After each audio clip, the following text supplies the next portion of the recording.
Salwar suit पहने एक साधारण सी महिला बाजार की ओर बढ़ रही थी। कोई नहीं जानता था कि यह आम दिखने वाली महिला दरअसल जिले की डीएम ज्योति मौर्य है। जो ज्योति मौर्य ने जानबूझकर ऐसा रूप लिया था ताकि कोई उन्हें पहचान ना सके। वह अपनी पुरानी यादों में खोई हुई थी और अचानक सोचा कि क्यों ना आज पुराने दिनों की तरह सड़क किनारे वाले ठेले से अंडे खाए जाएं। थोड़ा आगे बढ़ते ही उनकी नजर सड़क के किनारे एक छोटे से ठेले पर पड़ी। वहां करीब 50 साल के दुबले पतले बुजुर्ग महिला अंडे बेच रही थी। ज्योति मौर्य, जो अब उस इलाके की डीएम थीं, धीरे धीरे चलते हुए ठेले के पास पहुंची और मुस्कुराकर बोली, दादी 3 ऑमलेट बना दीजिए। बुजुर्ग महिला ने तुरंत मुस्कुराते हुए तवे पर तेल डाला, अंडा तोड़ा और झटपट फूला फूला गर्मा गर्म ऑमलेट बनाकर प्लेट में परोसा। जैसे ही ज्योति मौर्य ने पहला कौर लिया, उनके चेहरे पर सुकून और खुशी झलक उठी। बचपन से ही उन्हें अंडों का बहुत शौक था और आज सड़क किनारे का वही साधारण सा ऑमलेट उन्हें पुराने दिनों की यादों में ले गया। लेकिन ड्यूटी और व्यस्त जिंदगी की वजह से उन्हें ऐसा मौका बहुत कम मिलता था। वो चुपचाप ऑमलेट के स्वाद का मजा ले ही रही थीं कि तभी अचानक वहां एक इंस्पेक्टर एक सिपाहियों के साथ आया और वह ठेले के पास रुककर जोर से चिल्लाया, अरे ओ बूढ़ी औरत, जल्दी से पैसे निकाल। अचानक आवाज सुनकर अंडे बेच रही 50 साल की महिला घबरा गई। उसके हाथ कांपने लगे। वह घबराई हुई बोली, साहब, अभी तो दिन की शुरुआत है। अभी तक मैंने कुछ कमाया भी नहीं। ग्राहक भी बस अभी आए हैं। शाम को आ जाइए, तब दे दूंगी।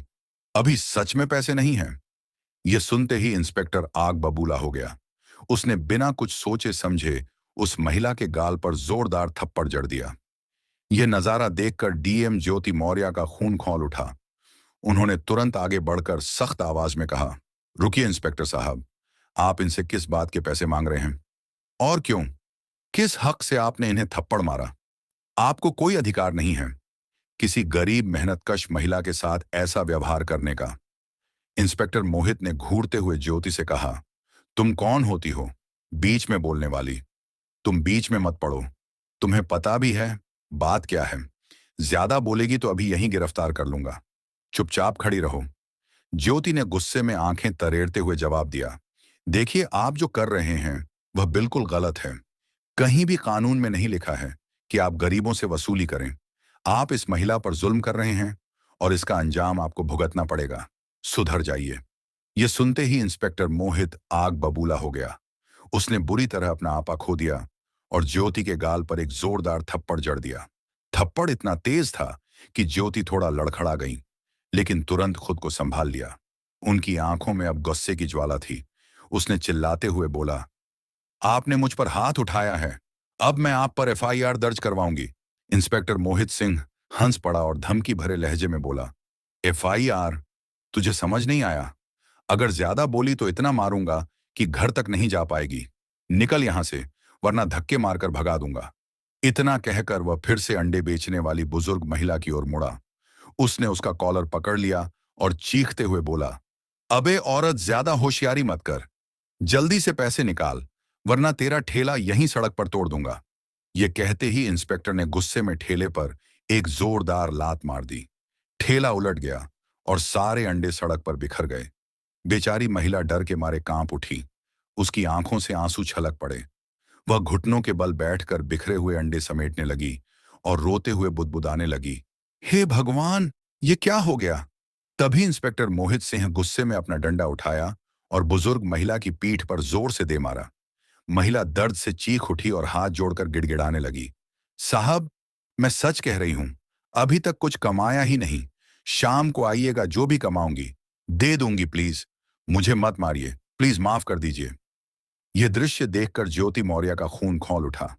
वह और सहन नहीं कर सकी। गुस्से से आगे बढ़कर बोली, माँ जी, आपको किसी से माफी मांगने की जरूरत नहीं है। ये लोग गरीबों पर जुल्म ढाते हैं और इन्हें जरा भी शर्म नहीं आती। बड़ी मुश्किल से आप जैसे लोग ठेला लगाकर अपना और अपने परिवार का पेट पालते हैं, और ये पुलिस वाले आपकी मेहनत की कमाई लूटते हैं। इंस्पेक्टर साहब, अब मैं आपको आपकी औकात दिखाकर ही रहूंगी। इंस्पेक्टर ठहाका मारते हुए बोला, अरे तेरी इतनी हिम्मत, तू मुझे औकात दिखाएगी? तेरी औकात ही क्या है? मेरे सामने जा, अपना काम कर। ज्यादा बकवास करेगी तो इतना मारूंगा कि चलने लायक नहीं बचेगी। इतना कहकर इंस्पेक्टर और उसके साथ खड़े हवलदार हंसते हुए वहां से लौटने लगे। जाते जाते इंस्पेक्टर ने मुड़कर बुजुर्ग महिला को घूरते हुए धमकी दी, शाम को फिर आऊंगा। अगर पैसे नहीं मिले तो ना तू बचेगी और ना तेरा ठेला, समझ गई ना। ये कहकर वह लोग वहां से चले गए। ज्योति तुरंत बुजुर्ग महिला के पास गई और झुककर प्यार से बोली, माँ जी आप ठीक है ना, टेंशन मत लीजिए, आप घर जाइए। इन पुलिस वालों को सबक सिखाना अब मेरा काम है। बुजुर्ग महिला की आंखों से आंसू बह निकले। कांपते हुए स्वर में बोली, बेटा तूने मेरे लिए इतना क्यों किया? मेरे ही चक्कर में तुझे मार पड़ी। तू क्या कर लेगी उनका? वो पुलिस वाले हैं, सालों से हम गरीबों पर जुल्म करते आ रहे हैं। हम कुछ नहीं कर पाए, तू भी कुछ नहीं कर पाएगी, छोड़ दे ये सब। ज्योति ने गहरी सांस ली। उसकी आंखों में आग और चेहरे पर दृढ़ संकल्प साफ झलक रहा था। नहीं माँ जी, अब बहुत हो गया। आप नहीं जानती मैं क्या कर सकती हूँ। इन लोगों को उनके गुनाहों की सजा दिलवाकर ही रहूंगी। आप फिक्र मत कीजिए, बस घर जाइए और आराम कीजिए। यह कहकर ज्योति मौर्य वहां से निकली और सीधा घर पहुंची। घर पहुंचकर सड़क पर हुई सारी बातें उनके दिमाग में घूमने लगी। उनको महसूस हो रहा था कि पानी सिर से ऊपर जा चुका है। ये पुलिस वाले वर्दी की आड़ में भेड़िए बन चुके हैं। अब उन्होंने मन ही मन ठान लिया, अब इन्हें छोड़ना नहीं है। सबसे पहले इस इंस्पेक्टर पर रिपोर्ट दर्ज कराऊंगी और इसे सस्पेंड करवा कर रहूंगी। अगली सुबह ज्योति मौर्य ने खुद को बिल्कुल साधारण महिला के रूप में तैयार किया। लाल रंग की सलवार सूट पहनी और बिना किसी पहचान के थाने पहुंच गई। जैसे ही अंदर दाखिल हुई तो देखा सामने लकड़ी के काउंटर के पीछे हेड कांस्टेबल मोहित सिंह ऊँघ रहा था। उसकी तोंद मेज पर टिकी हुई थी और मुंह से खर्राटों की हल्की आवाज आ रही थी। एक कोने में दो और सिपाही बैठे थे, चाय की चुस्कियां लेते हुए जोर जोर से हंस रहे थे। माहौल देखकर ज्योति के मन में गुस्सा और दुख दोनों उमड़ पड़ा। ज्योति ने सख्त आवाज में कहा, सुनिए मोहित। मोहित सिंह की नींद टूटी। उसने चिढ़कर आंखें खोलीं और ज्योति को ऊपर से नीचे तक घूरा। उसकी आंखों में मदद का भाव नहीं, बल्कि वही पुरानी घृणा और अहंकार था। इंस्पेक्टर मोहित सिंह गुर्राया, क्या है इस वक्त, क्या करने आई है यहाँ? ज्योति ने शांत लेकिन दृढ़ स्वर में जवाब दिया, मैं यहाँ रिपोर्ट लिखवाने आई हूँ। इंस्पेक्टर मोहित ने ऊंची आवाज में पूछा, रिपोर्ट किसके खिलाफ और किसके लिए? ज्योति ने कहा, तुम्हारे खिलाफ, क्योंकि उस गरीब औरत के लिए जिसे तुम लोगों ने सड़क पर अंडे बेचते समय सताया था, और उस मेहनत की कमाई के लिए जिसे तुम लोगों ने लात मारकर सड़क पर बिखेर दिया था, और मैं जब रोकने गई तो मुझे भी मारा। यह सुनते ही मोहित सिंह जोर से हंस पड़ा। उसकी हंसी में क्रूरता थी। वह बोला, रिपोर्ट? तू लिखवाएगी मेरे खिलाफ रिपोर्ट? अरे पगली, यहां इंसाफ नहीं चलता, यहां चलता है मोहित सिंह का डंडा। चल भाग यहां से, नहीं तो थाने के अंदर कर दूंगा। तभी अंदर के कमरे का दरवाजा जोर से खुला और एक विक्रम सिंह नाम का एएसपी थाने के अंदर आया, जो उसका लंबा चेहरा, चौड़ा रौबदार चेहरा लिए खड़ा था, लेकिन उसकी आंखों में इंसानियत की जगह सिर्फ अहंकार और क्रूरता झलक रही थी। उसने ज्योति को देखा और अपनी मूंछों पर ताव देते हुए गुर्राया, क्या हो रहा है मोहित? ये कौन लड़की है मोहित? सिंह ने लापरवाही से जवाब दिया, कुछ नहीं साहब, ये वही है जो उस अंडे बेचने वाली औरत के मामले को लेकर आई है, भगा रहा हूं इसे। विक्रम सिंह धीरे धीरे ज्योति के पास आया। उसने उसे ऐसे देखा जैसे वह कोई कीड़ा मकोड़ा हो। उससे पूछा, क्या नाम है तेरा? ज्योति ने दृढ़ स्वर में कहा, ज्योति मौर्य, और मैं यहां रिपोर्ट लिखवाने आई हूं। विक्रम सिंह तुर्ची से हंस पड़ा और बोला, देख, हमारे पास फालतू कामों के लिए वक्त नहीं है। सुबह से आकर ड्रामा करने चली आई। चल निकल यहां से, वरना इसी हवालात में बंद कर दूंगा। ज्योति अपनी जगह से हिली नहीं। उसकी आंखों में वही आक्रोश और संकल्प झलक रहा था। यह देखकर विक्रम सिंह का पारा चढ़ गया। उसने गुस्से में कहा, सुना नहीं तूने? इतना कहकर उसने हाथ उठाया और पूरी ताकत से ज्योति को धक्का दे दिया। ज्योति सीधे जमीन पर गिर पड़ी। उसके सिर में मेज के कोने से हल्की चोट लगी। एक पल के लिए उसकी आंखों के सामने अंधेरा छा गया, लेकिन दर्द से भी बड़ा था अपमान का घाव। दोस्तों, एक डीएम ऑफिसर जिसके सामने खड़े होने की किसी की हिम्मत नहीं होती, आज एक मामूली एएसपी के अहंकार ने उसे जमीन पर गिरा दिया था। ज्योति के अंदर का गुस्सा अब लावा बनकर उबल रहा था। उसे साफ दिख चुका था, ये लोग वर्दी के लायक नहीं हैं। ये वर्दी सिर्फ गरीबों को रौंदने के लिए इस्तेमाल करते हैं। ज्योति जमीन पर से उठी और गुस्से में बोली कि तुम दोनों का हाल ऐसा करूंगा कि तुम दोनों पानी पीने लायक भी नहीं रहोगे। इतना सुनते ही एसपी विक्रम ने ज्योति को धक्का देकर थाने से बाहर निकाल दिया। ये सब देखकर अंदर खड़े सिपाही ठहाके लगाने लगे। उनमें से एक बोला, देखो देखो, बड़ी आई थी गरीबों की हमदर्द, देखो कैसे सर झुकाकर जा रही है। ज्योति मौर्य ने अपमान और गुस्से को भीतर समेट लिया। उसकी आंखों में आंसू तो थे, लेकिन उनमें आग भी थी। उसने मन ही मन कठोर संकल्प लिया, अब इन्हें मैं छोड़ूंगी नहीं। इन सबको उनके किए की सजा ऐसी दूंगी कि वो सपने में भी नहीं सोच सकते। फिर अगली सुबह का नजारा पूरे शहर के लिए हैरान कर देने वाला था। सूरज की पहली किरणों के साथ ही सड़क पर सायरनों की गूंज फैल गई। दो पुलिस जीपें सबसे आगे रास्ता साफ करती हुई चल रही थीं। उनके पीछे काले शीशों वाली डीएम ज्योति मौर्य की डीएम वाली गाड़ी थी और उसके ठीक पीछे दो और पुलिस वाहन सुरक्षा घेरे में थे। पूरा इलाका सन्नाटे में डूब गया। लोग घरों की खिड़कियों और दुकानों से झांक कर देखने लगे कि आखिर शहर में इतना बड़ा काफिला क्यों निकला है।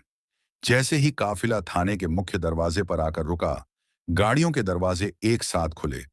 डीएम ज्योति पूरी गरिमा के साथ चमकदार बेज रंग की आधिकारिक वर्दी पहने, टोपी सिर पर सटी हुई गाड़ी से उतरी। उनके साथ बड़े बड़े पुलिस अधिकारी दोनों ओर खड़े हो गए। थाने के बरामदे में खड़े वही सिपाही जो कल तक उस पर हंस रहे थे, अब इस नजारे को देखकर मानो पत्थर के बुत बन गए। उनके पैरों तले जमीन खिसक गई, आंखें फटी की फटी रह गईं और होंठ सूखकर एकदम चुप हो गए। एसपी विक्रम सिंह अपने डेस्क पर बैठा कुछ फाइलें देख रहा था और ऐसे वो मोहित सिंह उसके बगल में खड़ा था। दोनों को जरा भी अंदाजा नहीं था कि आज उनका सबसे बुरा दिन आने वाला है। ज्योति ने बिना किसी को देखे सीधी नाप तौल वाली चाल में थाने के अंदर कदम रखा। उनकी वर्दी की चमक और चारों तरफ गूंजता सन्नाटा सब कुछ बयां कर रहा था। ज्योति की आंखें सीधी विक्रम पर जाकर ठहरी। विक्रम ठिठक कर खड़ा हो गया। चेहरे की रंगत उड़ चुकी थी। उसके दिमाग में वही कल का मंजर घूम गया। वही लड़की जिसे उसने इस थाने से धक्के देकर बाहर निकाला था, अपमानित किया था। अब वही लड़की आज इस थाने में डीएम बनकर खड़ी थी। विक्रम के बगल में खड़ा मोहित सिंह भी हक्का बक्का रह गया। उसके चेहरे पर भी डर साफ झलक रहा था। ज्योति ने ठंडी लेकिन बेहद सख्त आवाज में कहा, क्या हुआ, चेहरे का रंग क्यों उतर गया? याद है ना, जब मैं अंडे बेच रही महिला के साथ किए गए कुकर्म को देखकर जब मैं रिपोर्ट लिखवाने आई थी तो यहीं से धक्के मारकर निकाला था मुझे। आज उसी दरवाजे से वापस आई हूं। फर्क बस इतना है कि कल मैं साधारण कपड़ों में आम लोगों की तरह बनकर आई थी और आज डीएम की वर्दी में हूं। विक्रम और मोहित के पास कोई जवाब नहीं था। दोनों के चेहरे झुके हुए थे। ज्योति ने सख्त स्वर में कहा, तुम दोनों ने गरीबों पर जुल्म ढाया है, कानून की मर्यादा तोड़ी है। अब तुम्हें जनता के सामने शर्मिंदा होकर अपनी औकात याद करनी होगी। उन्होंने पीछे खड़े हुए आईपीएस अधिकारी को तुरंत आदेश दिया, दोनों की वर्दी उतारो और सर्विस रिवॉल्वर जब्त करो।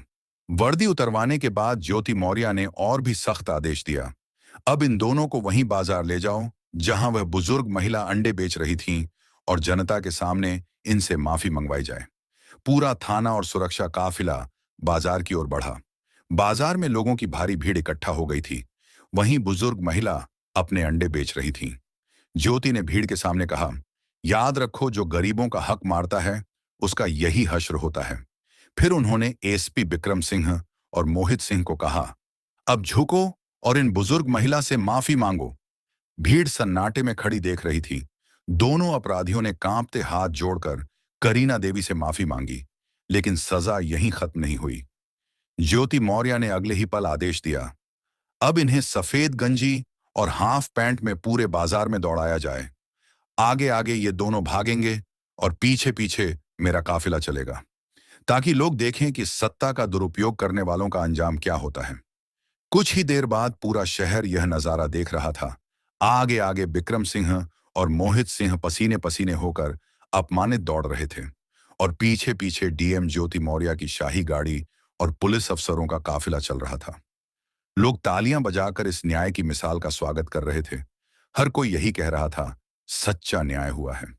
गरीबों पर जुल्म करने वालों को उनकी असली औकात दिखाई गई है। दोस्तों, अगर आपको यह वीडियो पसंद आया हो तो प्लीज इसे लाइक करें और ज्यादा से ज्यादा लोगों तक शेयर करें।